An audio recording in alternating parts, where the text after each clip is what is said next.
Hey guys, welcome back to classes. कैसे हैं आप लोग? आई होप सब कुछ बढ़िया, ज़िंदगी में एकदम मस्त चल रहा है। लास्ट लेक्चर में मैंने यहाँ तक कंप्लीट कराया हुआ था। ठीक है सर, इसके आगे मैं कंप्लीट करा रहा हूँ। ठीक है सर, अपन आगे बढ़ते हैं बिना कोई टाइम वेस्ट किए।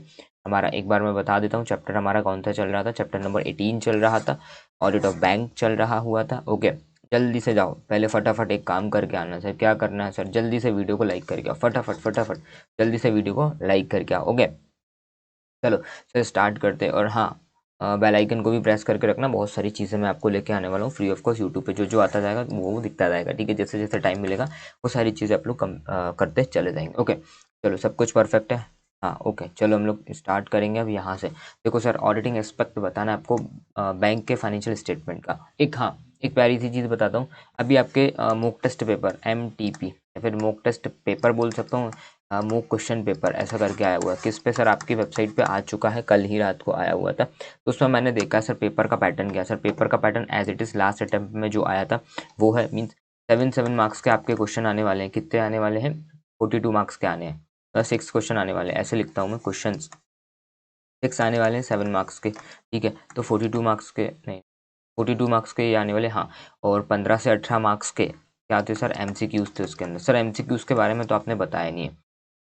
सर MCQ के लिए मैं एक चीज़ बोल रहा हूँ, मेरी बुक पढ़ लेना, बात खत्म कर देना। सर ये जो समरी बुक है इसको पढ़ लेना, इसके अंदर से ही सारे MCQs आने वाले हैं। ठीक है, तो सब कुछ इसी में से करना है। ओके, और एक चीज़ देखो, 40, अब आप बोलोगे 42 मार्क्स का आया हो। देखो भाई, 2 क्वेश्चन तो ऑप्शनल होते हैं, इसलिए 42 मार्क्स का आया हुआ है। 6 क्वेश्चन आएंगे जिसमें से आपको कितना 5 करना होता है। ओके, और MCQ का वेटेज ऑडिट का ज़्यादा है, कॉर्पोरेट अकाउंट का कम है। आपके जो MTP आई हुई उसमें तो अपन वेटेज वगैरह सब कुछ लास्ट वीडियो में मेरा पूरा बैच कंप्लीट करूंगा। उसके बाद लिखने का पैटर्न किस तरीके से क्या करना है वो सब चीज़ मैं आपको बताऊंगा। और हाँ, एक केस स्टडी टाइप की भी आई हुई थी सर, वो कैसे सॉल्व करना है? सब आसान है, बहुत आसान है। अगर आपने मेरे से पढ़ रहे हो ना, सब चीज़ आसान है, सब कुछ मैं आपका करवा दूंगा। केस स्टडी वगैरह कैसे लिखना है, क्या लिखना है, कब लिखना है, सब कुछ मैं करूंगा। इन लेक्चर्स को कंप्लीट करो, उसके बाद एक वीडियो डाल दूंगा कि किस तरीके से अपने क्वेश्चंस आएंगे एग्जाम में, कैसे लिखना है, कैसे टैकल करना है, क्या करना है, वो सारी एक अच्छी प्रॉपर सी वीडियो आएगी। उसमें आपको सब सारी ज्ञानबाजी आपको मिल जाएगी। ठीक है, एक चीज़। और दूसरी चीज़ मैंने क्या बोला था एक लेक्चर पहले या फिर 2 लेक्चर पहले, मैंने आपको बोला था कि भाई CRA 1, CRA 2, CRA 3, CRA 4 ये क्या है सर? Cost audit. अपन सेक्शन 148 में कॉस्ट ऑडिट करते हैं, वो प्लीज़ आप कर लेना, MCQ में आएंगे। तो वही का वही, परसों मैंने वीडियो बनाया था, शायद परसों या नरसों बनाया था, और मैंने कल रात को आपकी MTP देखा। ठीक है, उसमें MTP में वो सेम एक MCQ बन के आया। CRA 1, CRA 2, CRA 3, CRA 4 का मैंने ऑप्शन देखा था। ज़्यादा डेप्थ में नहीं देख पाया मैं, टाइम नहीं मिला। तो वो ऑप्शन मेरे को दिखे, दैट मीन्स अपन मतलब कितना प्रोडिक्शन चल रहा है। ठीक है, तो प्लीज़ अपने को समरी बुक पर टिके रहना है ना। ओके चलो, अपन अब आगे बढ़ते हैं सर, आ जाओ। सर अपने को यहाँ से स्टार्ट करना था। सर कहाँ से स्टार्ट करना था भैया? Auditing expect of banking financial statement. मतलब क्या बोला गया? Auditor should consider the following aspect in conducting the bank audit. कौन कौन सी चीज़ें ऑडिटर जब ऑडिट करने जाएगा, कौन कौन सी चीज़ें दिमाग में रखेगा? तो ठीक है सर, कुछ जनरल इश्यूज़ हैं वो दिमाग में रखेगा, कुछ स्पेसिफिक इश्यूज़ हैं वो दिमाग में रखेगा। तो इससे सर एक बात क्वेश्चन बन सकता है कि जब आप ऑडिटर ऑडिट करने जाएगा बैंक का, किस तरीके से ऑडिट करेगा? तो अपने को जनरल इश्यूज़ में भी लिखना होगा 3-4 पॉइंट, और 3-4 पॉइंट स्पेसिफिक में लिखना पड़ेगा। इस टाइप से क्वेश्चन आ सकता है। या फिर ऐसा क्वेश्चन आ सकता है कि भैया जब ऑडिटर बैंक का ऑडिट करने जाएगा तो कौन कौन से पॉइंट ध्यान में रखे, किन किन चीज़ों को चेक करे, स्पेसिफिक एरियाज में बताओ। आप स्पेसिफिक एरियाज में बताओ, स्पेसिफिक इशूज़ में बताओ। तो अगर ऐसा क्वेश्चन बनता है 7 मार्क्स में, तो अपने को सर ये चीज़ लिखना पड़ेगा। 7 ये लिखे हुए हैं 7 पॉइंट्स। एडवांसेस हो गया, कैश इन हैंड हो गया, बैलेंस विद RBI हो गया। Okay, balance with other bank हो गया। ऐसे ही जो ये पॉइंट्स दे रखे हैं यहाँ तक लिखना पड़ेगा। ये पॉइंट, इसके अंदर का एक एक 2-2 पॉइंट अपने को लिखना पड़ेगा। इस टाइप से क्वेश्चन पूछा जा सकता है बस। ठीक है, इससे ज़्यादा इसमें कुछ नहीं पूछेगा। तो अपने को जनरल इश्यूज़, कौन कौन से जनरल इश्यूज़ होते हैं जो आते हैं, या फिर कौन कौन सी चीज़ें चेक करना पड़ेगा। तो सबसे पहली चीज़ है अंडरस्टैंड दी बैंक एंड उसका एनवायरमेंट। सबसे पहले बैंक को समझो, उसके एनवायरमेंट को समझो। 5 बाहर के पॉइंट याद करो, फिर अपन अंदर के करते हैं। 5 नहीं, 6-7 है। ठीक है, अंडरस्टैंडिंग दी अकाउंटिंग प्रोसेस। पहली चीज़ अंडरस्टैंड करना है अपने को बैंक एंड उसका एनवायरनमेंट। फिर अपने को अंडरस्टैंड करना है, समझना है, अकाउंटिंग की प्रोसेस समझना है। फिर उसके बाद अंडरस्टैंड करना है रिस्क मैनेजमेंट प्रोसेस। सब कुछ समझा रहा हूँ, पहले याद करो। अंडरस्टैंड क्या करना है? Risk management process. फिर डेवलप करेगा auditor detailed audit plan develop करेगा। फिर डिटरमाइन करना ऑडिट की मटेरियलिटी, कितनी इंपॉर्टेंट चीज़ है, क्या क्या चीज़ चेक करना है, वो चीज़ करेगा। फिर अंडरस्टैंड करना है डिटेल्ड में अंडरस्टैंड करना है अपने को बेसल फ्रेमवर्क को, ठीक है। फिर डिटरमाइन करना है कि भैया हम कितना भरोसा करें कौन सी रिपोर्ट को, प्रीवियस ऑडिटर की रिपोर्ट को, आरबीआई की रिपोर्ट को और इंटरनल ऑडिट रिपोर्ट को, ठीक है सर। ये अपने को पॉइंट्स याद करना है। तो पहला वाला पॉइंट मैं आपको यहाँ पे पढ़ा रहा हूँ कि भैया अंडरस्टैंड करना बैंक को और उसके इन्वायरमेंट। तो इसके अंदर अपने को लिखना क्या है, understanding of the bank and the control environment to identify and assess the risk and develop an audit plan to determine the effectiveness of control and addresses the specific risk issue. ये चीज़ मैंने आपको पहले भी पढ़ाई थी, ठीक है। तो आप यहाँ तक पढ़ सकते हो, आप डायरेक्ट लिख सकते हो अंडरस्टैंड करना अपने को बैंक को और उसके control environment to identify and assess the risk, इतना लिख सकते हो। And develop an action plan, यहाँ तक भी आप चाहो तो लिख सकते हो, बहुत है। कहाँ गया ये, नीचे चला गया, ठीक है सर। आप यहाँ तक भी लिखोगे पहली लाइन तो चलेगा, ओके। तो क्या लिखना है, understand the bank and its environment. उसके अंदर लिखना है understanding the bank and control environment, understanding the bank and control environment to identify audit की risk, to identify and assess करना ऑडिट की रिस्क एंड डेवलप प्लान, ठीक है। पहला पॉइंट हमारा कंप्लीट। दूसरा point, understanding the accounting process, अपने को अकाउंटिंग प्रोसेस को समझना होगा। And obtain an understanding of the accounting process कि भैया कंप्यूटराइज्ड है और मैनुअल ऑफ द बैंक। पहले क्या होता था, जब आप वहाँ जाते थे, कहाँ जाते थे, बैंक जाते थे पासबुक लेके कि मेरी पासबुक अपडेट कर दो, तो वो लोग हाथ से लिखते थे, हाथ से लिखते थे। अभी भी गाँव में जाओगे ना, छोटे छोटे एरिया, उसमें हाथ से लिखते। ये पहले मैनुअल होता था। क्या हो गया, पहले मैनुअल होता था, अब तो सारी चीज़ें कंप्यूटराइज होती है। उन्होंने मशीन में डाली, पासबुक ऑटोमेटिक प्रिंट होके आती है। तो उन्होंने वही चीज़ पूछा है कि भैया अंडरस्टैंड करो अकाउंटिंग की प्रोसेस क्या, कि सब कुछ वो हाथ से कर रहे हैं क्या, या फिर कंप्यूटर से कर रहे हैं, वो चीज़ उन्होंने पूछा। वो तो सिंपल से लिख देना कि understanding of the accounting process, उसके अंदर लिखना पड़ेगा अपने को कि भैया obtain an understanding of the accounting process whether it is computerize और मैनुअल, ठीक है, वेदर इट इज कंप्यूटराइज और मैनुअल, इतना लिख के छोड़ देना।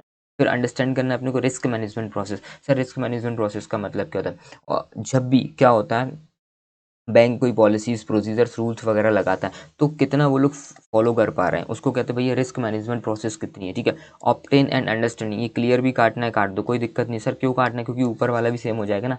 Obtain and understanding of the process adapted by the bank for managing the financial and as well as operational risk, ठीक है। फाइनेंशियल और ऑपरेशनल रिस्क को मैनेज करने के लिए कौन कौन सी प्रोसेस पॉलिसीज मैनेजमेंट ने लगाई है, वो चीज़ समझो, ठीक है। तीसरी चौथी चीज़ क्या है, डेवलप डिटेल्ड ऑडिट प्लान। अपने को अब अपन ऑडिट प्लान बनाओ। पहली चीज़ अपने को समझना था बैंक के बारे में, ठीक है, उसके अकाउंटिंग प्रोसेस को समझ लिया। फिर अपन ने समझा उसकी क्या रिस्क मैनेजमेंट प्रोसेस को समझ लिया, ठीक है। अब अपना काम ऐसे चालू होता है, डेवलप करो ऑडिट का प्लान, डिटरमाइन करो ऑडिट की मटेरियलिटी कि भाई कितना इंपॉर्टेंट है, कितनी मतलब ये लोग कितनी गलतियाँ कर सकते हैं। बहुत ज़्यादा कुछ गलतियाँ तो बहुत ज़्यादा अपने को डेप्थ में चेकिंग करनी पड़ेगी, ठीक है। और बहुत कम लोग गलती करते हैं, मतलब बहुत कम गलतियाँ इनके बैंक में, सारी चीज़ें रूल्स रेगुलेशन अच्छे से प्रॉपर फॉलो कर रहे हैं, तो इस कम टाइम में भी अपन जल्दी जल्दी ऑडिट कर सकते हैं, कम चीज़ों को चेक कर सकते हैं। तो डिटरमाइन करो ऑडिट की मटेरियलिटी कि भाई कितना महत्वपूर्ण, कितना इंपॉर्टेंट है ऑडिट, ठीक है, कि भाई बहुत ज़्यादा चेकिंग करनी है कि कम करनी है, वो सब चीज़, ठीक है।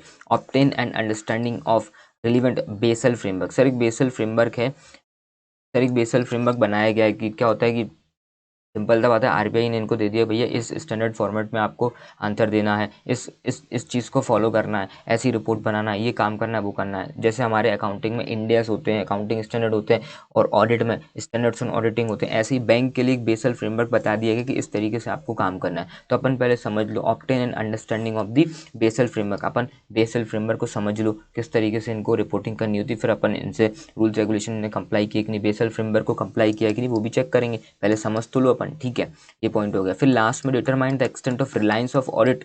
रिलायंस का मतलब हमारा जियो वाला रिलायंस नहीं, रिलायंस मतलब भरोसा करना। Determine the extent of reliance on audit of previous auditor, मतलब पिछले साल का जो ऑडिटर था उसने जो रिपोर्ट दी थी उस पर अपन कितना विश्वास करें। प्रीवियस ईयर्स की भी चीज़ें देखते हैं, कोई भी चीज़ अगर समझ नहीं आती है ना, हमेशा पिछले सालों का डाटा उठा के देख लेते हैं कि भैया पिछले साल किस टाइप से काम किया था, सेम एज इट इज उस टाइप से कर देते हैं।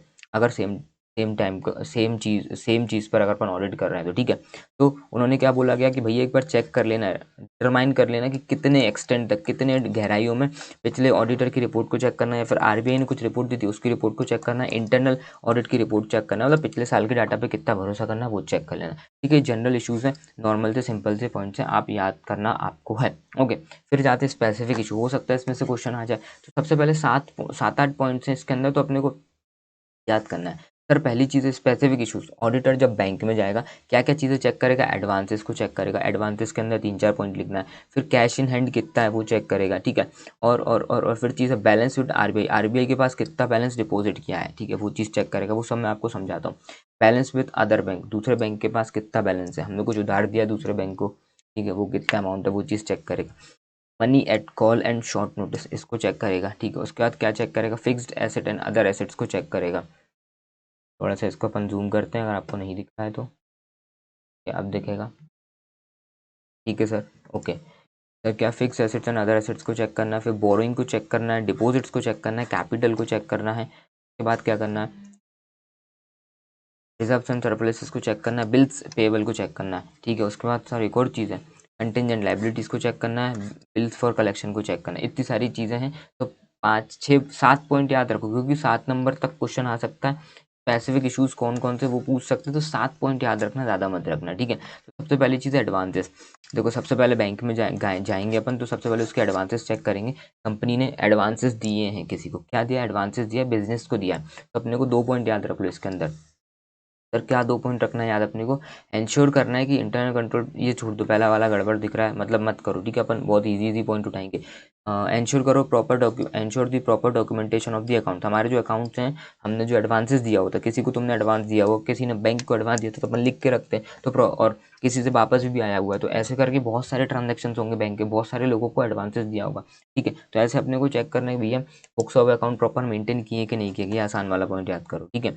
और फिर दूसरा की स्क्रूटिनी कर लो, चेक करो कि ओवर ड्यू अमाउंट है, कोई अमाउंट ओवर ड्यू, मतलब हमने उसको एडवांसेस दिया हुआ है, बहुत टाइम हो गया, 1 साल हो गया, ठीक है, 90 दिन से ऊपर हो गया, कुछ भी टाइम पीरियड है, उससे ओवर ड्यू हो गया, मतलब कि एडवांसेस मैंने दिया तुम्हें 3 महीने के अंदर अंदर तुम्हें वापस करना एडवांस, लेकिन तुमने पेमेंट नहीं किया, तो ये क्या 90 दिन से ऊपर हो गया, ओवर ड्यू हो गया।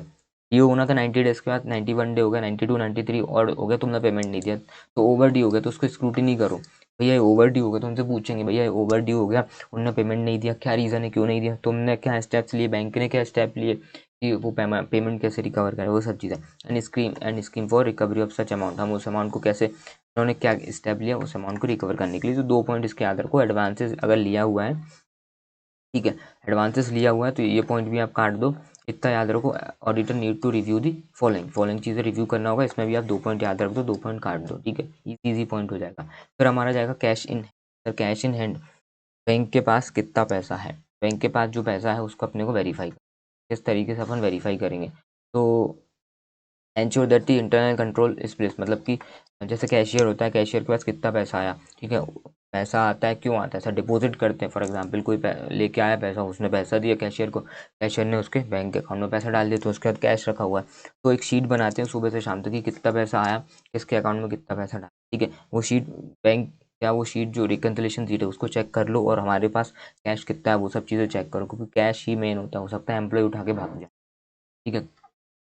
तो एंश्योर करना है इंटरनल कंट्रोल इस प्लेस, ठीक है। और कैशियर जो होता है, सिर्फ कैशियर ही कैश ले, कैश का काम कौन करे, सिर्फ कैशियर करे, ऐसा ना हो मैनेजर मैनेजर आके कैशियर का काम कर रहा है, कोई भी बैंक का एम्प्लॉय, छोटा मोटा एम्प्लॉय आके बैंक का काम कर रहा है, कैशियर चाय पीने चला गया तो चाय वाला आके कैश ले वाले से डिपॉजिट ले रहा है, वो चला रहा है, ऐसा नहीं करना चाहिए। इनका प्रॉपर इंटरनल कंट्रोल है कि नहीं है, ठीक है, वो चेक करो, एक चीज़, ठीक है। और दूसरी चीज़ क्या बोला गया, विजिट दी बैंक का ब्रांच एक बार विजिट करो, इंस्पेक्ट करो फिजिकल कैश, फिजिकल जो कैश है, फॉर एग्जांपल वो दिखा रहे हैं आज हमारे बैंक में 10 लाख रुपए आए, तो चेक करो, 10 लाख रुपए चेक करो। मोस्टली क्या होता है, ऐसे 10 लाख रुपए अपन लोग चेक नहीं करते, उनसे ही कराते हैं, अपन लेबर नहीं है।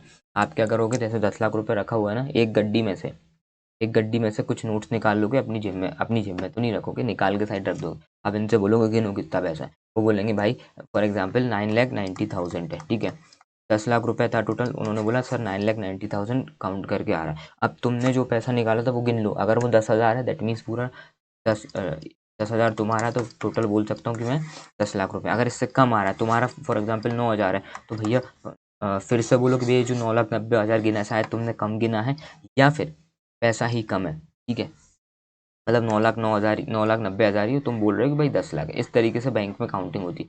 हमेशा ऑडिटर चेक नहीं करता है, एम्प्लॉय से बोलते भाई तुम चेक करो, सिंपल द मैटर है।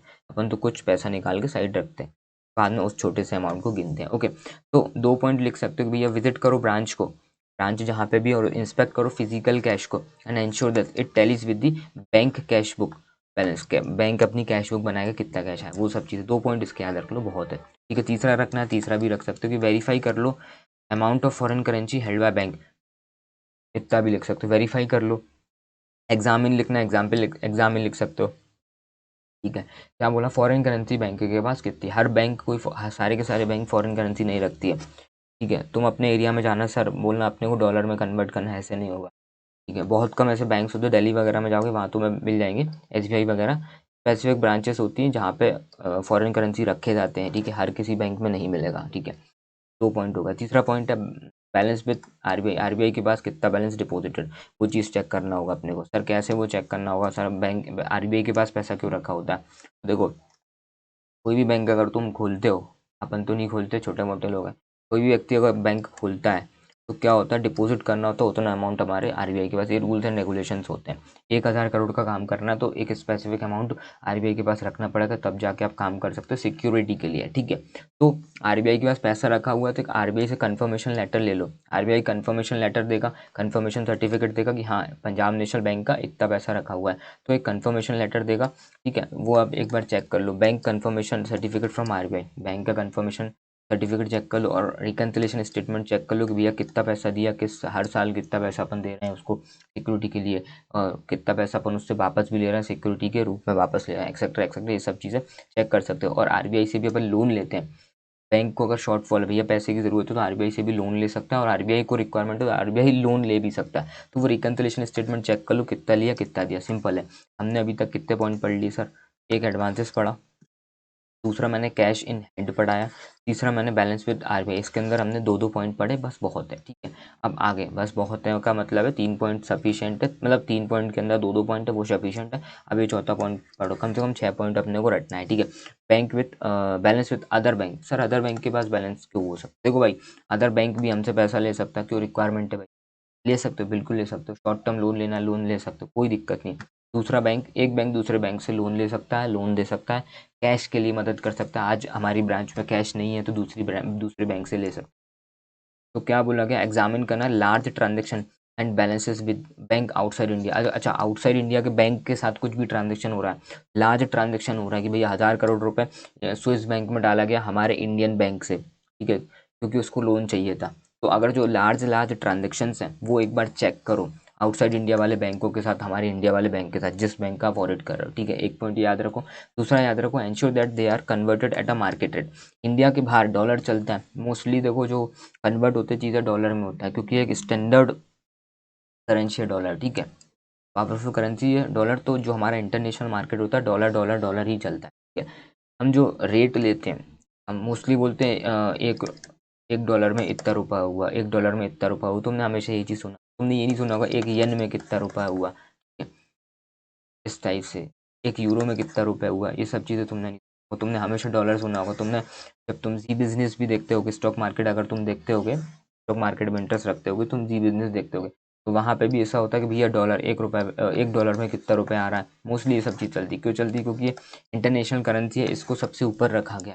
ठीक है, चलो इसी के बेसिस पे सारी करेंसी में कन्वर्जन होता है। ठीक है, कि एक डॉलर में कितना येन, एक डॉलर में कितना यूरो, एक डॉलर में कितना रुपए, एक्सेट्रा एक्सेट्रा, इस तरीके से। ठीक है, तो एंश्योर करो दैट जो हमारी जो करेंसी है इंडियन रुपीज़ है, कन्वर्टेड एट मार्केट रेट पे होना चाहिए on financial statement preparation date, मतलब 31 मार्च को खड़े हैं फॉर एग्जाम्पल, इंडिया के बाहर का जो बैंक है उससे अपने को पैसा लेना है, 1,000 करोड़ रुपये लेना है, चलो 1,000 करोड़ डॉलर में बोलता हूँ, 1,000 करोड़ डॉलर लेना है। ठीक है, ईयर एंड पे अपन लोग खड़े हुए हैं, तो अब इसको कन्वर्ट करेंगे इंडियन रुपीज़ में, तो 31 मार्च की डेट लेके हम कन्वर्ट करेंगे, फॉर एग्जांपल 70 रुपये है, तो अपने को 70,000 करोड़ रुपए ये बैलेंस ड्यू दिखा रहा है कि नहीं दिखा रहा बैलेंस शीट में, ये चीज़ ऑडिटर चेक करेगा। क्या बोला, इंश्योर करना है कि अपन ने जो कन्वर्ट किया हुआ मार्केट रेट 70 रुपये चल रही है, बैलेंस शीट डेट पे ये कन्वर्ट हुआ कि नहीं हुआ, या फिर पहले की डेट पे कन्वर्ट किया, वो सब चीज़ चेक करो। ठीक है, पहले सर 2 पॉइंट इसके अपने को याद करना था। चलिए चलिए चलिए चलिए आगे बढ़ते चलिए, आगे बढ़ते चलिए।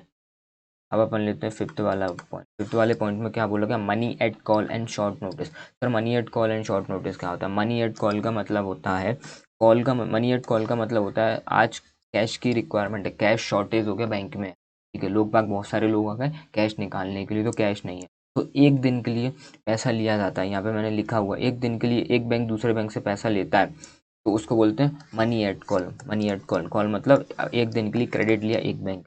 एक होता है शॉर्ट मनी एट कॉल, एक होता है मनी एट कॉल एक दिन के लिए लिया, एक होता है शॉर्ट नोटिस। शॉर्ट नोटिस मतलब 1 से 14 दिन तक के लिए शॉर्ट टर्म लोन लिया जाता है एक बैंक दूसरे बैंक से, ठीक है, इसको बोलते हैं अपन शॉर्ट शॉर्ट नोटिस। ओके, तो अपने को ये भी याद, money at call and short notice, ठीक है sir, money at call and short notice. अब इसमें भी 2 पॉइंट अपने को याद रखने हैं सर, कौन कौन से हम आसान आसान से point. Examine the system of authorization for money at call and short notice. मतलब ऑथराइजेशन, हम अगर मनी एट कॉल ले रहे हैं, पैसा ले रहे हैं एक दिन के लिए, तो मैनेजर जो है अगर ऑथराइज वही ऑथराइजेशन करेगा, ऐसा नहीं कैशियर ने डायरेक्टली ले लिया, नहीं, ऑथराइजेशन देखो किसने ऑथराइज किया, ऑथराइज पर्सन ने ऑथराइज किया है कि नहीं किया गया ये लोन लेने के लिए। एक पॉइंट ये याद रखो। दूसरा चीज़ क्या है,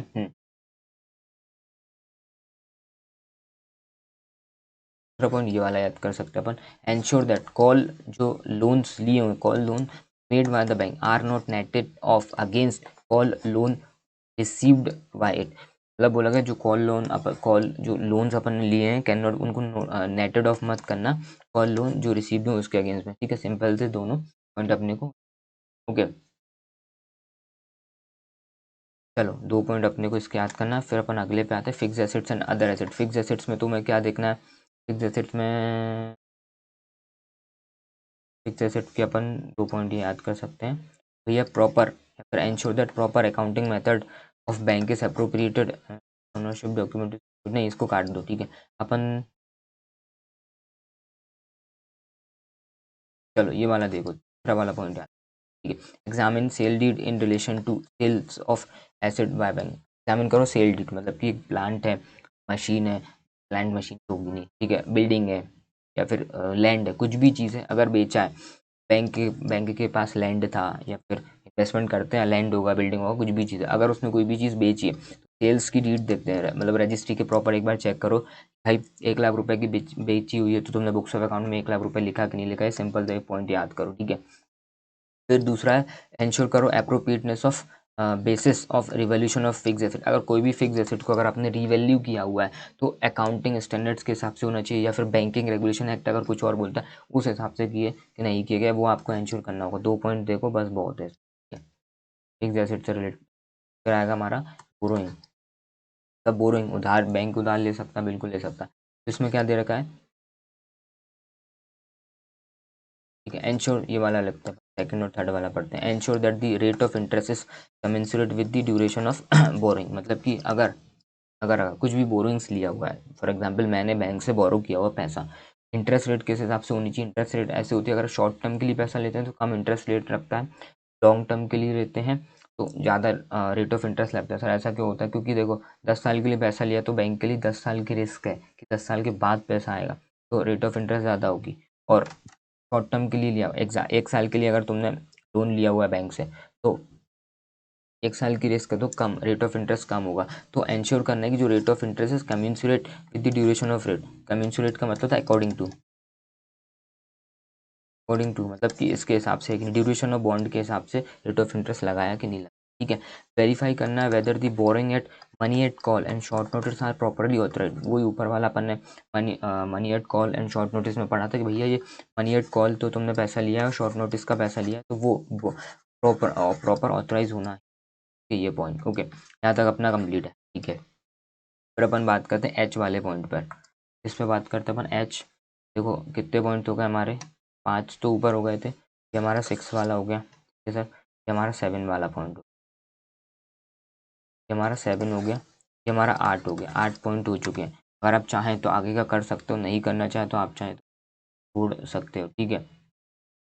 कंटिंजेंट लायबिलिटी पढ़ना हो तो पढ़ सकते हो, आने के चांसेस वैसे है नहीं है, कम चांसेस है, ठीक है। डिपॉजिट तो आप चाहें तो पढ़ लो, डिपॉजिट्स में यही चीज़ है भाई, एक एक पॉइंट पढ़ लो भले, ठीक है। एंश्योर दैट इंटरेस्ट एक्रूड, मतलब डिपॉजिट्स का मतलब बैंक के पास किसी ने पैसा डिपॉजिट किया, जैसे जनरल पब्लिक है अपन लोग डिपॉजिट करने जाएंगे, ठीक है, पैसा, तो एंश्योर कर लो जो इंटरेस्ट अगर एक्रूड हो गया but not deposit should not be taken into other liabilities and provision. Sir इसका मतलब क्या होता है, फॉर एग्जाम्पल मैं समझाता हूँ,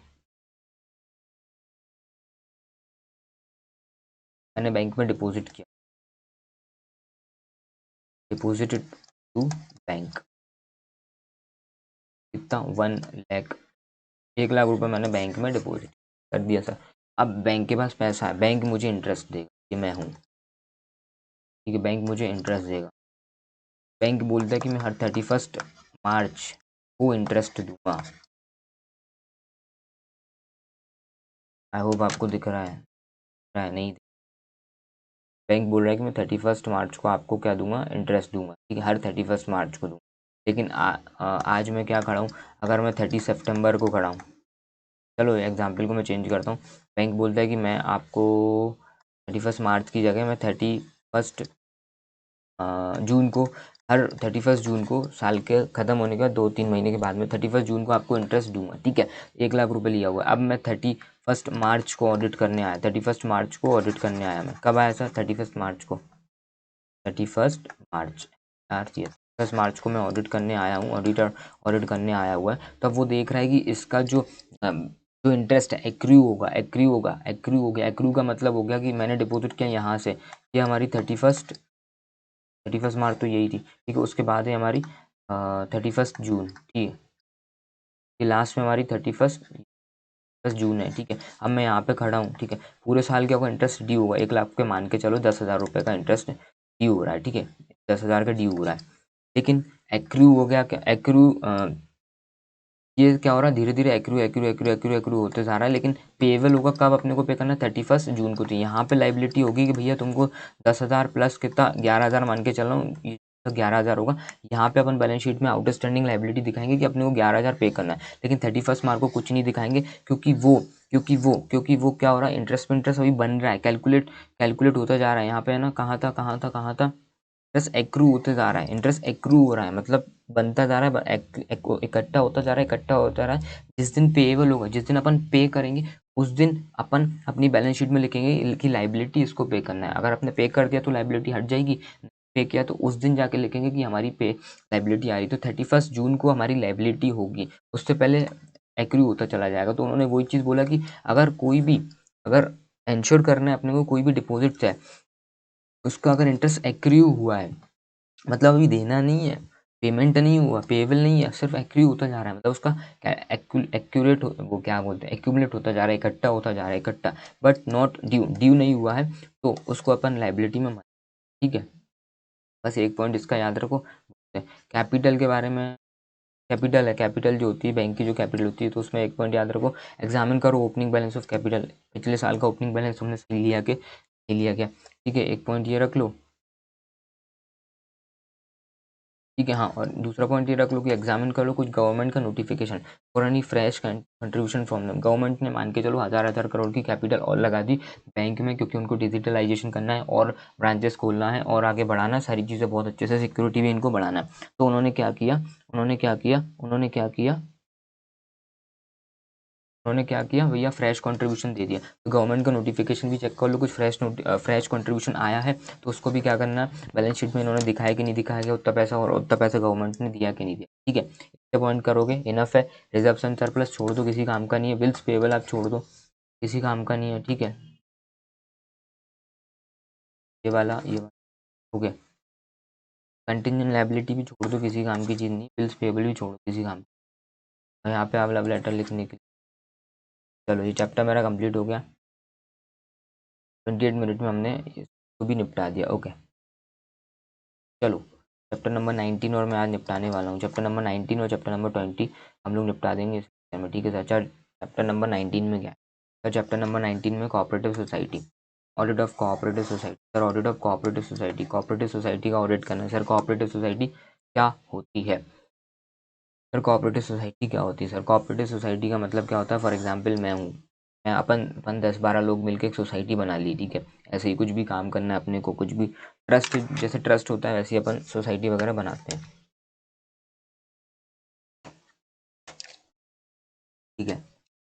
और वो कोऑपरेटिव सोसाइटी एक्ट 1912 में रजिस्टर्ड होती है। दो तरीके से होती है, जैसे पार्टनरशिप हम होती है, ऐसी हमारी कोऑपरेटिव सोसाइटी एक्ट 1942 में कोऑपरेटिव सोसाइटी रजिस्टर होती है। दो चीज़ होती है, या तो जैसे पार्टनरशिप फॉर्म है रजिस्टर्ड भी रहता है, अनरजिस्टर्ड भी होता है, ऐसे ही कोऑपरेटिव सोसाइटी या तो रजिस्टर्ड हो सकती है, इस एक्ट के अंदर आप रजिस्टर्ड करा लो, या फिर नहीं कराना चाहते तो अनरजिस्टर्ड कोऑपरेटिव सोसाइटी होती है। तो करते क्या है, कुछ भी कोई भी तुम्हें काम करना है, जैसे पार्टनरशिप काम होता है कि आप कोऑपरेटिव सोसाइटी में काम करते हो।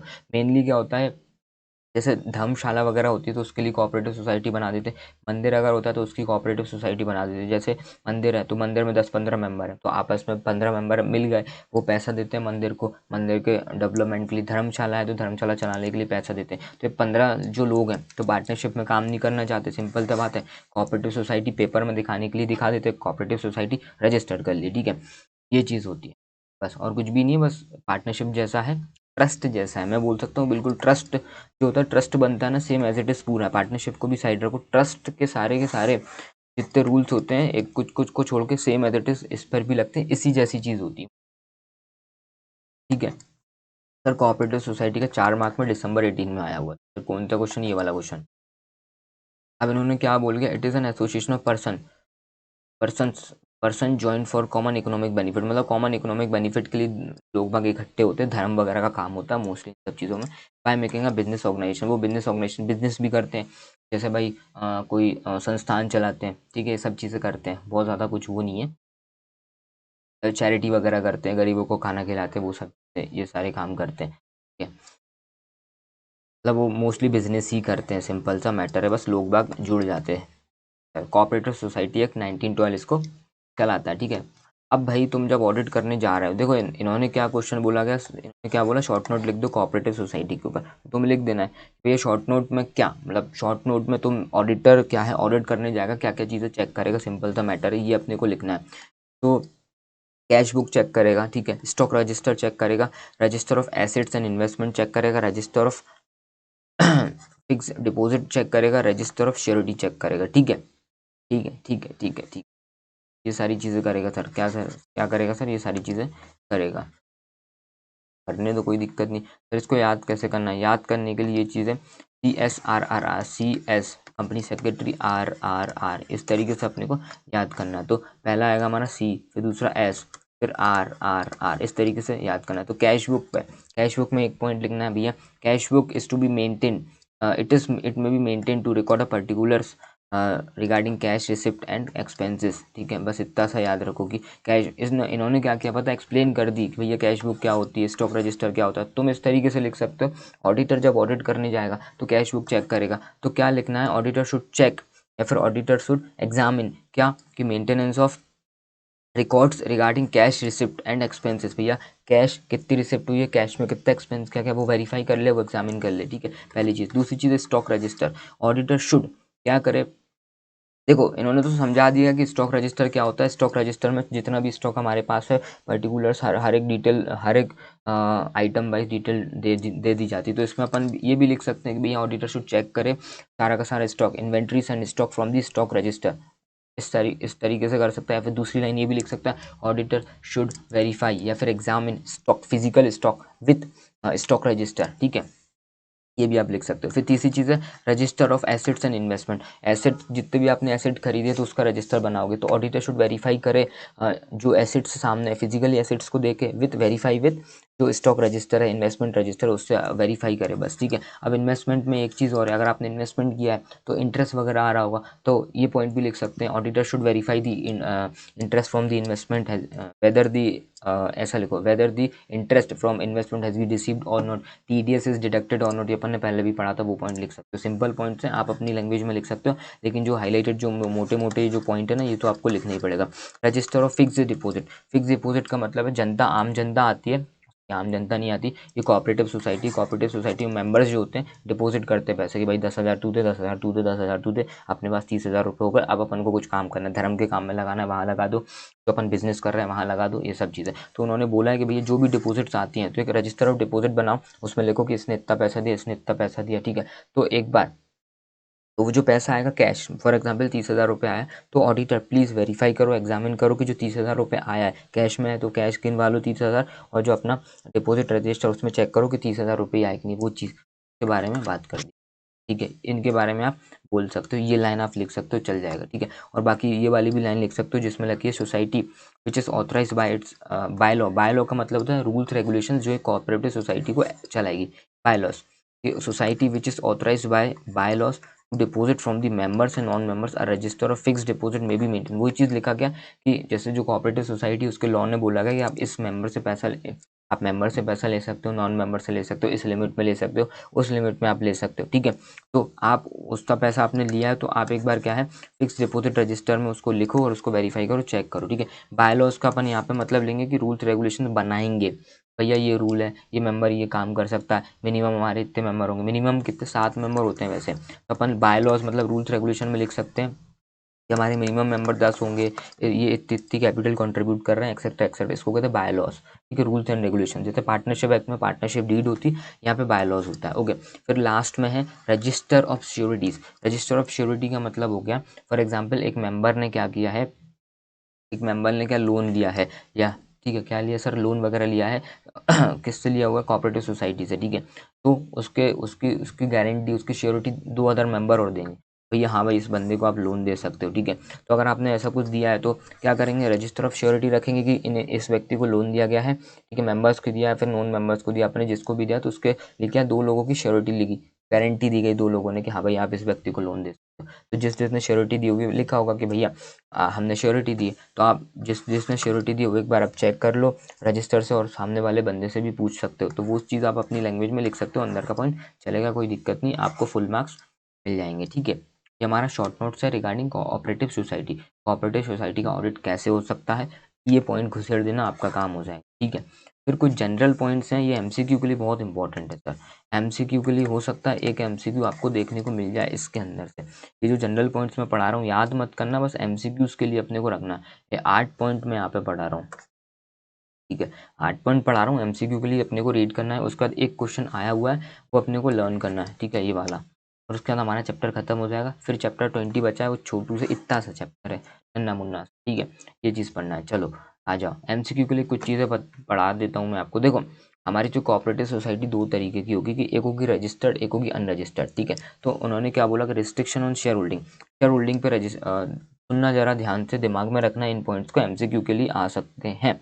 इसीलिए सर क्या है, restriction on shareholding, shareholding पे रिस्ट्रिक्शन है कि जो no member of a society, अभी ये वाला पॉइंट अभी छोड़ो, कौन सा पॉइंट छोड़ दो sir, other than a registered society, इसको छोड़ो, अभी इसको छोड़ो। ठीक है, क्या बोला गया कि no member of a society, society का जो मेंबर है वो नहीं कर सकता क्या, can hold more than 20% of the total number of share. अगर मेरी सोसाइटी अनरजिस्टर्ड है, अपन कितने 7-8 लोग मिनिमम, 7 लोग सोसाइटी बनाते, तो अपन 7 लोग, तुम जो यूट्यूब पे देख रहे हो मेरे को, ठीक है, अपन 7 लोगों ने क्या किया, सोसाइटी बना ली। ठीक है, 7 लोगों ने सोसाइटी बना ली। अब बोला गया हर एक मेंबर क्या 20% से ऊपर टोटल नंबर ऑफ शेयर्स नहीं रख सकता, और उसकी जो वैल्यू है नंबर में अगर बात करें तो 20,000 रुपये से ऊपर के शेयर नहीं रख सकता एक मेंबर। ठीक है, तो यहाँ पे मैं आपको समझा देता हूँ, अगर अपन अनरजिस्टर्ड सोसाइटी है तो मिनिमम बोला 20% से ऊपर आप शेयर नहीं रख सकते, एक चीज़। ठीक है, 20% से ऊपर मैं शेयर नहीं रख सकता, और 1,000 रुपये से ऊपर की वैल्यू के शेयर नहीं रख सकता। ठीक है, ये चीज़ ध्यान रखना, एग्जाम में पूछ सकते हैं वैल्यू ऑफ शेयर्स। ठीक है, मतलब मैं 1,000 रुपये से ऊपर की वैल्यू ऑफ शेयर नहीं रख सकता। ठीक है, 20% से ऊपर आप क्या नहीं रख सकते, नंबर ऑफ जो जितने भी आपके नंबर ऑफ शेयर हैं उससे 20% से ऊपर शेयर नंबर ऑफ शेयर्स नहीं रख सकते, और 1,000 रुपये से ऊपर की वैल्यू के आप शेयर्स नहीं रख सकते। कहाँ गया ये, ठीक है, कहाँ गया ये रहा, ये चीज़ देखो जूम करके भी बता दी, 20% से ऊपर टोटल नंबर ऑफ शेयर्स में नहीं रख सकते, और 1,000 रुपये से वैल्यू के ऊपर के शेयर में नहीं रख सकता, सिंपल। ठीक है, ओके, फिर बोला गया रिस्ट्रिक्शन ऑन लोन, लोन के ऊपर कुछ रिस्ट्रिक्शन बोला गया सर, लोन के, और हाँ अगर ये रजिस्टर्ड सोसाइटी है तो ये देख सकती है, इसके लिए कोई लिमिट नहीं है। ठीक है, रजिस्टर्ड सोसाइटी के लिए लिमिट नहीं बताई गई है, अनरजिस्टर्ड सोसाइटी के लिए बोला था कि 20% से ऊपर नंबर ऑफ शेयर्स आप नहीं रख सकते हैं। दूसरी चीज़, 1,000 रुपये की वैल्यू से ऊपर के शेयर आप नहीं रखोगे, simple. Restriction on loan, loan के ऊपर कुछ रिस्ट्रिक्शंस दे रखे हुए, सर क्या रिस्ट्रिक्शंस दे रखे हुए हैं, रजिस्टर्ड जो कोऑपरेटिव सोसाइटी जो रजिस्टर्ड है उसकी बात की जाएगी। सर रजिस्टर्ड का मतलब क्या, देखो आपने क्या करोगे, पहले स्टैम्प पेपर उसमें रूल रेगुलेशन लिख लोगे। ठीक है, और उसके बाद क्या, रजिस्ट्रार के पास जाओ, रजिस्ट्रार कौन सा वाला सर, इनके अलग से रजिस्ट्रार होते हैं। जैसे अगर आप प्रॉपर्टी ट्रांसफ़र करते हो तो उसके रजिस्ट्रार होते हैं, ऐसे इनके भी रजिस्ट्रार होते हैं जो सोसाइटी को रजिस्टर करते हैं, पैसा खा के तुम्हारी सोसाइटी को क्या करेंगे, रजिस्टर कर डालेंगे। ओके, ये चीज़ ठीक है। लोन के लिए बताया गया कि जो रजिस्टर्ड कोऑपरेटिव सोसाइटी है लोन दे सकती है, किसको, मेंबर्स को देगी through prior approval of the registrar. ठीक है, it may grant loan to other registered cooperative society. क्या बोला गया, ध्यान से सुनना, लोन के रिगार्डिंग भी चीज़ें पूछी जाती है सर। क्या पूछी जाती है सर, लोन के रिगार्डिंग आपसे पूछा जा सकता है कि जो हमारी जो रजिस्टर्ड कोऑपरेटिव सोसाइटी है, रजिस्टर्ड जो कोऑपरेटिव सोसाइटी है रजिस्ट्रार के अप्रूवल लेके मेंबर्स को लोन दे सकती, खुद के मेंबर जो उसके मेंबर्स होंगे वो लोन दे सकती है, और अदर कोऑपरेटिव रजिस्टर्ड सोसाइटी को लोन दे सकते हैं, अदर कोऑपरेटिव सोसाइटी को रजिस्टर्ड वाली को लोन दे सकते हैं। लोन के रिगार्डिंग इस पॉइंट को ध्यान रखना है एमसीक्यू के लिए। रिस्ट्रिक्शन ऑन बोरिंग, उधार लेना है, cooperative society may accept loan and deposit from its member as well as non member. Borrowing वगैरह लेना है, लोन वगैरह लेना है, ठीक है, कुछ भी चीज़ लेना है तो मेंबर से प्लस नॉन मेंबर से ले सकते हैं। क्या ले सकते हैं, लोन एंड डिपॉजिट, लोन वगैरह लेना है, डिपॉजिट वगैरह लेना है, किससे ले सकते हैं, मेंबर नॉन मेंबर से ले सकते हैं। Investment of fund, sir investment of fund के रिगार्डिंग कुछ बात कर दी गई है, क्या कर दी गई है अपन पढ़ लेते हैं। इस सोसाइटी में invest it's fund in any of the following, society बना ली तुमने, पैसा है, उसके बाद आप उसको इन्वेस्टमेंट करना है, कहाँ करेगा, सेंट्रल और स्टेट कोऑपरेटिव बैंक, सेंट्रल और स्टेट के कोऑपरेटिव बैंक में इन्वेस्टमेंट कर सकते हैं। कोई भी सिक्योरिटीज़ में आप इन्वेस्टमेंट करते हो, सेक्शन 20 में दे रखा है, क्या दे रखा है, इतना भूल जाओ, सेक्शन 20 याद रखो। कोऑपरेटिव बैंक्स में आप पैसा दे सकते हो, सेंट्रल का चाहे स्टेट का, इन्वेस्ट कर सकते हो। मीन्स दूसरी चीज़ है सिक्योरिटीज़ में पैसा लगा सकती है हमारी कोऑपरेटिव सोसाइटी। तीसरी चीज़ है एनी शेयर्स, सिक्योरिटीज, बॉन्ड्स और debenture of any other cooperative society with limited liability. दूसरी कोऑपरेटिव सोसाइटी है जो कि लिमिटेड लाइबिलिटी, जैसे हमारी पार्टनरशिप फर्म होती है उसमें लिमिटेड लाइबिलिटी होती है, ऐसे ही दूसरी जो कोऑपरेटिव सोसाइटी है लिमिटेड लाइबिलिटी, उसके शेयर्स, सिक्योरिटीज, बॉन्ड्स में अपन इन्वेस्टमेंट कर सकते हैं। ठीक है, और और कोई भी बैंक में, एनी बैंक और person carrying a banking business, मतलब कोई भी बैंक में कर सकते हो, और कोई पर्सन बैंकिंग का बिजनेस कर रहा है तो उसके बैंकिंग के बिजनेस पे अपन पैसा डाल सकते हैं, या फिर मतलब अपन कोई भी बैंक में पैसा इन्वेस्ट कर सकते हैं, एफडी वगैरह कर सकते हैं, कोई दिक्कत नहीं है सर। और cooperative bank other than a central, एक आ जाओ नीचे, other than a central state cooperative bank as duly approved by register. देखो हमारी जो बुक है उसमें क्या यहाँ पे ए करके लिखा होगा, ये जो इस अलग सा पॉइंट दिख रहा है, ये दिख रहा है आपको कि भैया ये डी है, डी के बाद इन्होंने ए पॉइंट ऐड कर दिए, हमारे डिज़ाइनर की थोड़ी सी गलती हो गई। ठीक है, ए पॉइंट नहीं है, ये इसी का पार्ट है। सेंट्रल स्टेट STAT, ये यहीं पे लिख लो, जो नई बुक जाएंगी मैं उनको तो ठीक करा के भेजूंगा, जो चली गई है बुक उनके लिए बता रहा हूँ, उनकी बुक में ये नीचे लिख रहा होगा, वो यहाँ पे लिख लेना as duly approved by registrar. ठीक है, ये पॉइंट यहीं पे लिख लेना और इसको काट देना। ठीक है, ये इसी का पोर्शन है। क्या बोला गया, कोई भी बैंक में अपन इन्वेस्ट कर सकते हैं, कोई भी पर्सन कैरिंग बैंकिंग बिजनेस कर रहा है उसमें अपन इन्वेस्टमेंट कर सकते हो, कोऑपरेटिव बैंक में दे सकते हो, other than a central state cooperative bank as duly approved by register. इसको ध्यान रखो, हम जो हमारी कोऑपरेटिव सोसाइटी किस में नहीं दे सकती, स्टेट कोऑपरेटिव बैंक में पैसा नहीं इन्वेस्ट कर सकती। कौन सी, स्टेट कोऑपरेटिव बैंक में पैसा हम इन्वेस्ट नहीं कर सकते। ठीक है, ये चीज़ दे रखी हुई है। ठीक है, स्टेट का हो या फिर सेंट्रल का हो, ठीक है, स्टेट का या फिर सेंट्रल का, इन दोनों का किसी का भी है, कोऑपरेटिव बैंक में अपन इन्वेस्ट, यहाँ तक अपन ने बता दिया गया। ठीक है, देखो इन्होंने क्या चतुराई खेला है, जो नहीं समझ पाए देखो, पहले इन्होंने ऊपर, मैं मिटाता हूँ फिर बता, पहले इन्होंने क्या बोला गया, central and state cooperative bank में पैसा डाल सकते हो। ठीक है, फिर इस बैंक को छोड़ के सेंट्रल और स्टेट कोऑपरेटिव बैंक, इसको छोड़ के आप किसी भी बैंक में डाल सकते हो। दैट मीन्स ऊपर इन्होंने बता दिया सेंट्रल और स्टेट में डाल दो, ठीक है, और नीचे बता दिया इन बैंक में भी आप डाल सकते हो। दैट मीन्स आप इन ये जो बैंक लिखा हुआ है आप सब में डाल सकते हो। इन्होंने गोटी खेल दी थोड़ी सी, समझो इस चीज़ को। भैया इन्होंने लिखा है ना other than central state cooperative bank, यहाँ पे लिख दिया इन्होंने अदर देन, इन्होंने लिख दिया कि सेंट्रल और स्टेट कोऑपरेटिव बैंक में आप इन्वेस्ट कर सकते हो। दैट मीन्स आप इनमें भी इन्वेस्ट कर सकते हो। ठीक है, ये चीज़ इन्होंने गोटी खेली हुई है। ओके, चलो आगे आओ। अप्रोप्रिएशन ऑफ प्रॉफिट के अप्रोप्रिएशन के रिगार्डिंग इन्होंने बात की है कि भैया 25% of the profit of cooperative society should be transfer to reserve fund before distribution of dividend और पेमेंट ऑफ बोनस। क्या हुआ, मतलब हमारी कोऑपरेटिव सोसाइटी है उसने क्या किया, सर पैसा कमाया है, ठीक है, मतलब डिविडेंड का पेमेंट आया हुआ है, फिर कुछ भी बोनस वगैरह देना, तो उन्होंने बोला कि जितना भी पैसा आया उसका 25% पहले आप रिजर्व में पैसा डालो, जितना बचा उसका आप दे सकते हो। ठीक है, तो सिंपल सा मैटर यहाँ पे समझा देता हूँ। फॉर एग्जाम्पल 1 लाख रुपए का डिविडेंड वगैरह देना है, या फिर प्रॉफिट वगैरह आया हो, कुछ भी आया हो, तो बोला 25%, 25,000 रुपये होगा। इसको पहले आप ट्रांसफ़र टू रिजर्व, रिजर्व में दो, बाकी बचा 75,000। आप इस अमाउंट से आप अपने डिस्ट्रीब्यूट कर सकते हो। ठीक है, 25,000 रुपये आपको रिजर्व में रखना है सिक्योरिटी के लिए, कभी आगे ज़िंदगी में कुछ भी काम पड़े, कुछ भी रिक्वायरमेंट लगे तो फंड से हम निकाल सकते हैं। ठीक है, इसलिए इन्होंने अलग से ये मतलब 25% ऑफ प्रॉफिट यहाँ पे डाला हुआ है कि भैया 25% प्रॉफिट कोऑपरेटिव सोसाइटी का जो प्रॉफिट है रिजर्व में डाल देना। ठीक है, एक चीज़ यहाँ पे ध्यान रखना, 25% लिमिट याद रखना। ठीक है, उसके बाद आप डिविडेंड का पेमेंट करो, बोनस का पेमेंट करो, मेंबर्स को कोई दिक्कत नहीं है। ठीक है, registrar may reduce the percentage of profit transfer to the reserve. ठीक है, अब इन्होंने क्या बोला, ये 25% है ना, रजिस्ट्रार चाहे तो इस अमाउंट को कम भी कर सकता है कि भैया 20% पैसा डालो, उसके बाद आप प्रॉफिट आप दे सकते हो, 15% डालो और 10% डालो, लेकिन लास्ट लाइन बोला कि आप 10% से कम नहीं बोल सकते रजिस्ट्रार, मतलब एटलीस्ट 10% का प्रॉफिट आपको रिजर्व में डालना पड़ेगा, उसके बाद आप डिविडेंड और बोनस का पेमेंट दे सकते हो। सिंपल है।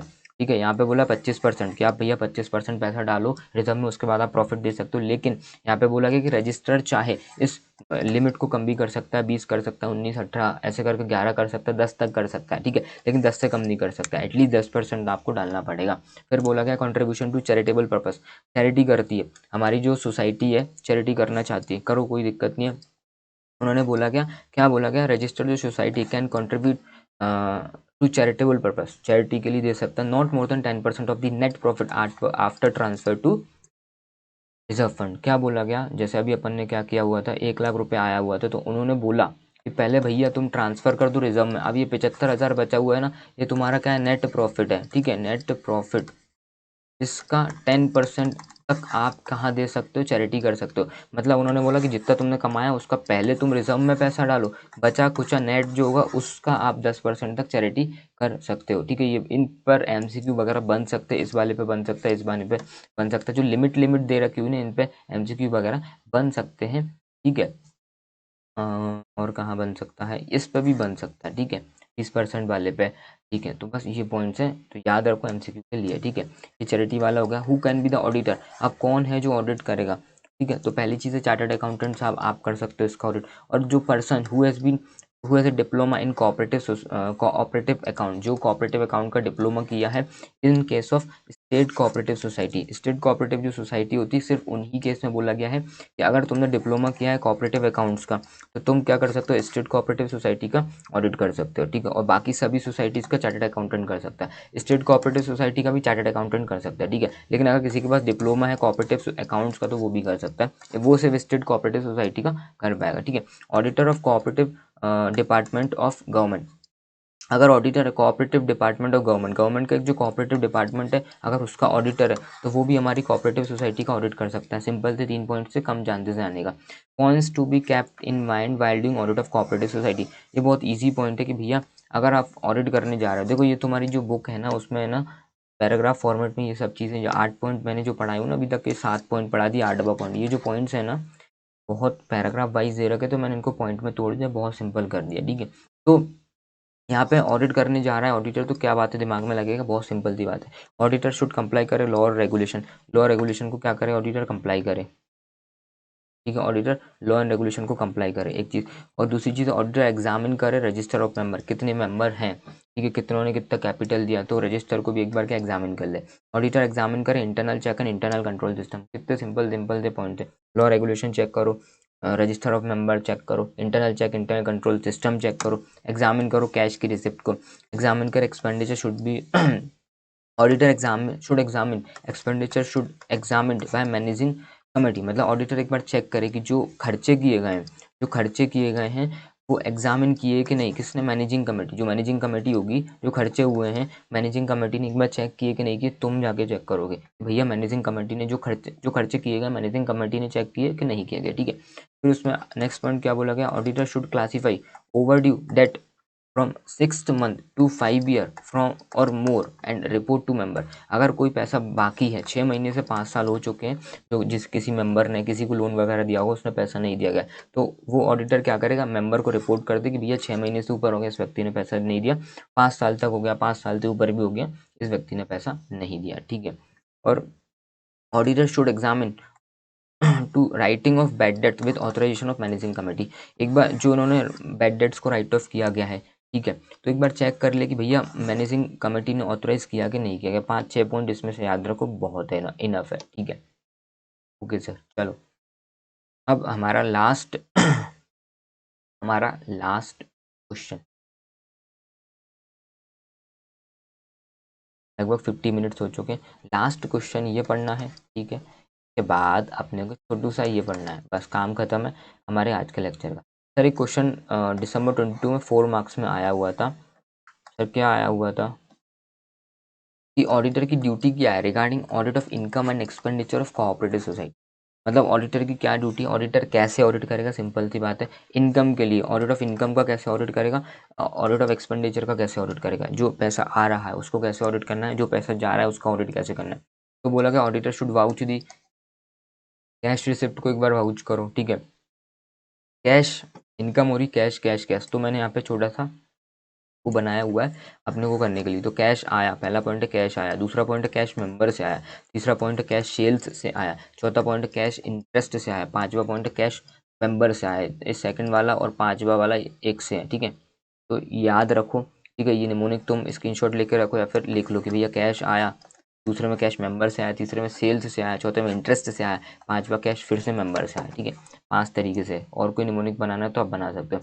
तो पहला पॉइंट क्या बोला गया, ऑडिटर शुड वाउच करे कैश रिसिप्ट ऑफ कैश। तो तुम्हारे पास कैश आया है, तो कहाँ से आया, कैसे आया, रिसिप्ट को चेक करेगी इतना पैसा आया, ये रिसिप्ट बनाई हुई कार्बन कॉपी रखेंगे, और कैश आया है तो दोनों को वाउच करे। फिर दूसरी चीज़ है मेंबर्स आया, कैश मेंबर्स आया, cash receipt of on account of share capital should be vouch with the register of member. Register of member में लिखा होगा इस मेंबर से इतना पैसा आया, तो कैश आया, कैश गिन लो, रजिस्टर देख लो, और रिसिप्ट जो अपन ने दी होगी उस मेंबर को वो चेक कर लो, ठीक है। कैश रिसिप्ट वाली चीज़ देखो, कैश रिसिप्ट, ठीक है, जो रिसिप्ट दी होगी वो चेक कर लो।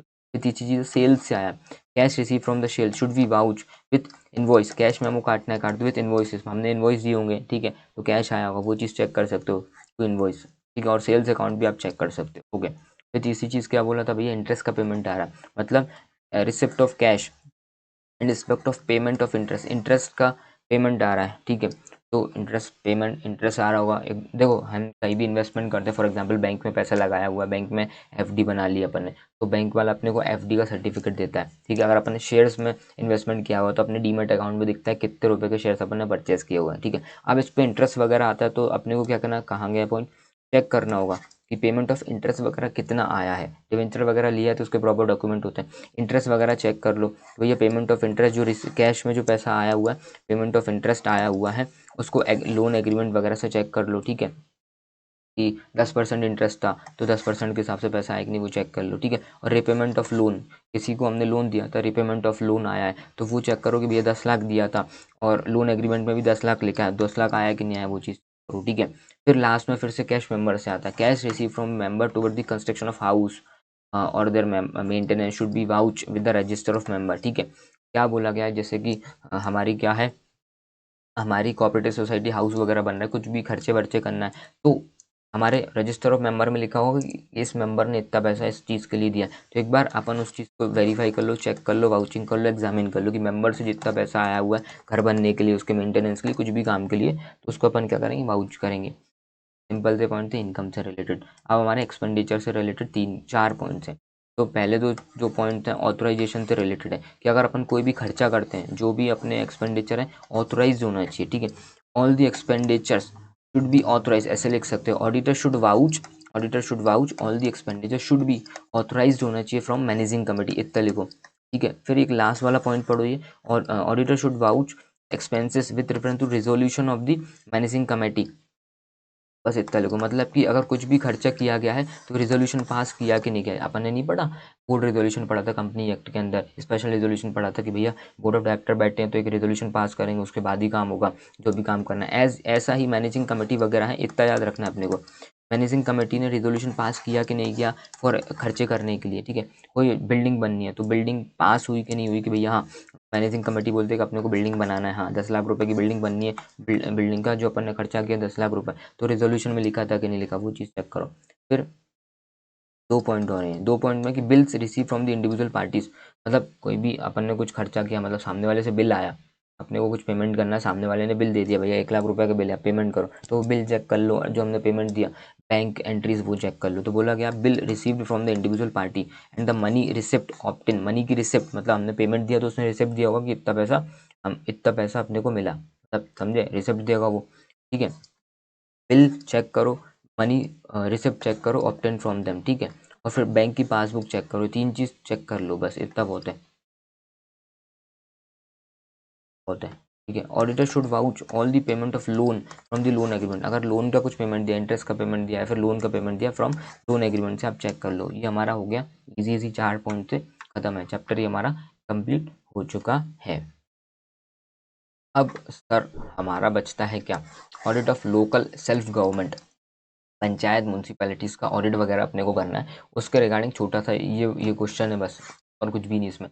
पंचायत हो गया, लोग म्यूनसिपैलिटीज़ हो गया, हमारे यहाँ जो आसपास की जो लोकल गवर्नमेंट है, लोकल बॉडीज जिसको बोलते हैं, उनका अपने को ऑडिट करना है। तो सबसे पहली चीज़ है मेजर ऑब्जेक्टिव क्या ऑडिट करने का, तो पहली चीज़ है इंश्योर करना है फेयरनेस होना चाहिए और करेक्टनेस होना चाहिए फाइनेंशियल स्टेटमेंट में। दूसरी चीज़ इंटरनल कंट्रोल अच्छा होना चाहिए। तीसरी चीज़ बोला गया जो इन्होंने खर्चा किया गया है वो value of money is fully received और अमाउंट स्पेंड, जो इन्होंने खर्चा किया, जैसे लोकल अथॉरिटीज़ म्यूनसिपैलिटीज़ वगैरह होती हैं, 1 लाख रुपए आए इनके पास भैया नाली साफ कराने के लिए, 90,000 खर्च करेंगे, 10,000 रुपये एम्प्लॉय अपनी जेब में रखेगा, तो उन्होंने एम्प्लॉय नहीं सॉरी ये जो इनके लोग होते हैं, ठीक है, एम्प्लॉय बोलो जो भी बोलना है, तो उन्होंने वही चीज़ बोला कि जो पैसा आया फुल्ली यूटिलाइज होना चाहिए, ठीक है। और फिर लास्ट वन है कि डिटेक्ट करना है एंड फ्रॉड एंड एरर को डिटेक्ट करना है। तो अपने को क्या करना है, सबसे पहले फाइनेंशियल स्टेटमेंट चेक करना है, इंटरनल कंट्रोल चेक करना है, फिर मनी कितना है वो पूरा यूज़ हुआ कि नहीं, एरर वगैरह चेक करना है। 4 पॉइंट याद रखना है सर, 4 पॉइंट करना है याद, क्या ऑब्जेक्टिव क्या है ऑडिट करने का। तो पहली चीज़ है फाइनेंशियल स्टेटमेंट, क्या करना है, इंश्योर करो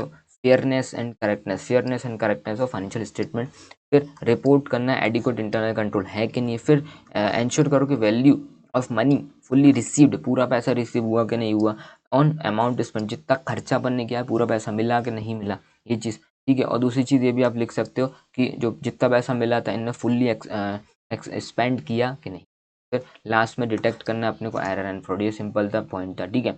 अब एक क्वेश्चन है auditor should consider the following general points in conducting the audit of local authorities. देखो लोकल बॉडीज में से अगर क्वेश्चन आएगा तो यही क्वेश्चन बनने वाला है 7 मार्क्स में, इससे ऊपर कोई क्वेश्चन नहीं बनने वाला है, ठीक है। तो उन्होंने बोला है कि जब आप ऑडिट करने वाले हो तो जनरल पॉइंट्स कौन कौन से दिमाग में रखते हुए तुम ऑडिट करोगे। तो सबसे पहली चीज़ है अगर आप लोकल अथॉरिटीज़ या फिर म्यूनसिपैलिटी का ऑडिट करने जा रहे हो तो सबसे पहली चीज़ है अपना अपॉइंटमेंट देखो, ऑडिटर अपना अपॉइंटमेंट देखेगा।